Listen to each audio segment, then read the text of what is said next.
Hello बच्चों, आज के इस क्लास में हम लोग पढ़ेंगे कि जो परमाणु में इलेक्ट्रॉन होता है वो सबसे पहले किस कक्षक में जाएगा, फिर किस कक्षक में जाएगा और फिर किस कक्षक में जाएगा। ये देखने के लिए सबसे पहले हम लोग क्या देखते हैं, अहोभाव का नियम। ठीक है, ये अहोभाव का नियम बताता है कि जो इलेक्ट्रॉन्स होते हैं वो सबसे पहले किस कक्षक में जाएगा। तो लिखा है परमाणु में जो इलेक्ट्रॉन होता है सबसे पहले कम ऊर्जा वाले कक्षक से अधिक ऊर्जा वाले कक्षकों में जाता है। यानी सबसे पहले कम ऊर्जा जिसकी होगी, जिस कक्षक की परमाणु में, उसमें इलेक्ट्रॉन सबसे पहले जाएगा। उसके बाद जो अधिक ऊर्जा होगी फिर उससे अधिक होगी। उस तरह से ऊर्जाओं का जो क्रम होता है उसी अनुसार इलेक्ट्रॉन भी उसके अंदर जाएगा। इसके लिए उन्होंने एक नियम दिया जिसको बोलते हैं N+L नियम। ठीक है, इस नियम को क्या बोलेंगे हम लोग, N+L नियम। N+L नियम आपने अक्सर एग्जाम्स में भी देखा होगा, क्वेश्चंस पूछा जाता है। इसका नियम का सबसे पहला सिद्धांत ये कहता है कि N+L का मान जो है वो न्यूनतम होना चाहिए।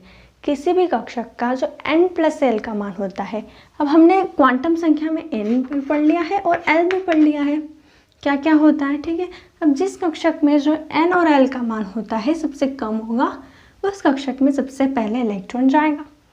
अगर अगर N+L दोनों का मान समान आ जाता है तब क्या करेंगे हम लोग, दोनों में से जिसमें से N का मान सबसे कम होगा उसमें इलेक्ट्रॉन सबसे पहले जाएगा।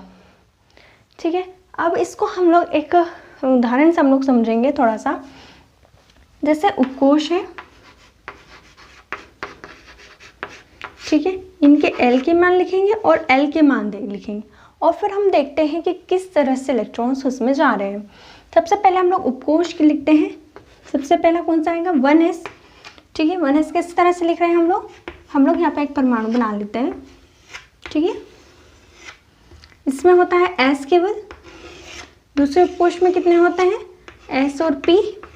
ठीक है, इसमें N का मान कितना होगा, 1 होता है। N का मान 1 होगा तो S, और इसमें कितना होता है N का मान 2, तो Sp। वैसे ही N का मान अगर बढ़ता जाएगा, वैसे आकार भी बढ़ रहा है और उसके मान भी बढ़ेंगे। ठीक है,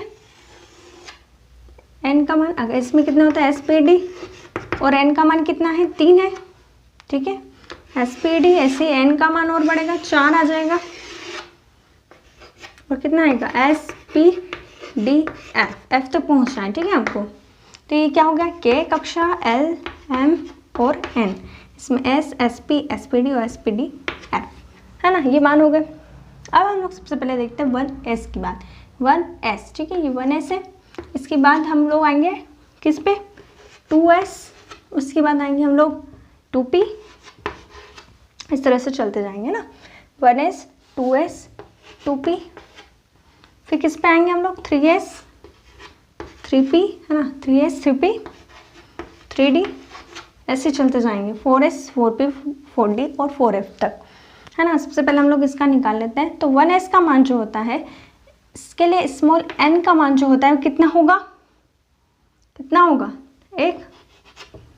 l का मान कितना होगा, n-1 कितना हो गया, 0।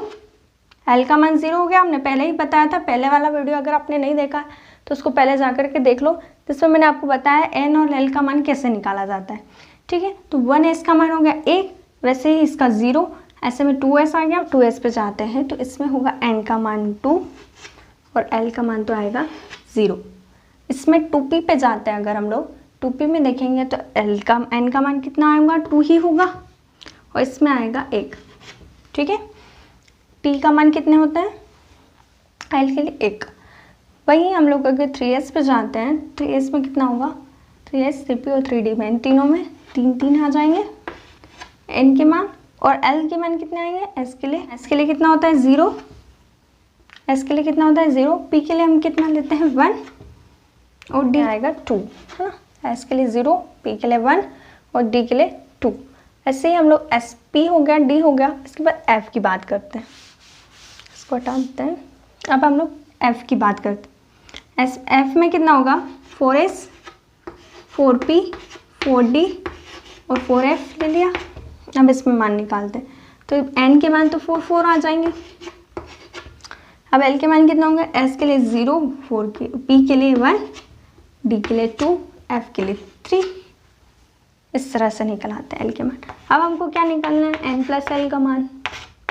एन प्लस एल के लिए हम लोग 1 + 0 करते हैं तो 1 आ जाएगा, 2 + 0 2, 2 + 1 3, 3 + 0 3। इस तरह से निकलते जाएंगे। एन कितना है 3, एल कितना है 1, 3 + 1 4, 3 + 2 5, इसका 4, इसका 5, इसका 6, इसका 7। इस तरह से निकल आएगा। अब हम लोग क्या करते हैं, n + l के मान देखते हैं और उस तरह से अरेंज करते हैं। तो सबसे पहले n + l का मान क्या होना चाहिए, न्यूनतम होना चाहिए बोला था। तो सबसे न्यूनतम कौन सा l का मान हमको दिख रहा है, 1s दिख रहा है। तो हम लोग यहाँ से निकाल लेंगे 1s। सबसे पहले क्या निकालते हैं, 1s सबसे पहले। इसके बाद हम लोग देखते हैं दूसरा मान कौन सा न्यूनतम निकल रहा है हमारा, 2। कौन सा निकल रहा है, 2, जो कि है 2s का। तो आ जाएगा 2s इसके बाद। अब इसके बाद हम लोग देखते हैं तो 3 3 2 बार आ रहा है, एक बार 3 यहाँ पर भी आ रहा है और एक बार 3 यहाँ पर भी आ रहा है।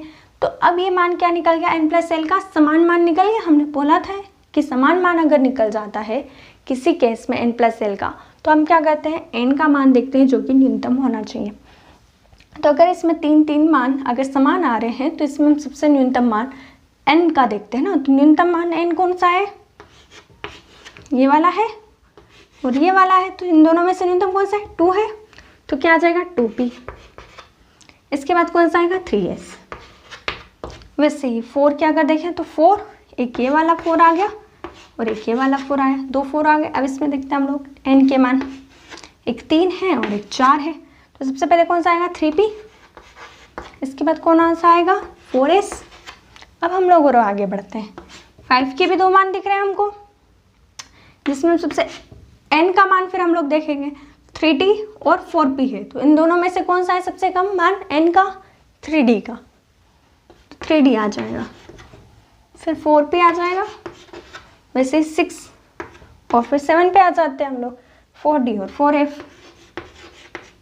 इससे ही आप निकाल सकते हो। देखो क्या है, 1s 2s 2p 3s 3p 4s 3d 4p 4d 4f। तो ये होता है इलेक्ट्रॉन्स के भरे जाने वाले कक्षकों का क्रम। सबसे कम ऊर्जा जिसमें होगी इसमें इलेक्ट्रॉन सबसे पहले जाएगा और इसमें सबसे लास्ट में जाएगा इलेक्ट्रॉन। इस तरह से कक्षकों में इलेक्ट्रॉन्स भरे जाते हैं। हाउ का नियम हो गया, जिसको n + l का नियम भी कहते हैं। और ये हमको बताता है कि इलेक्ट्रॉन सबसे पहले किस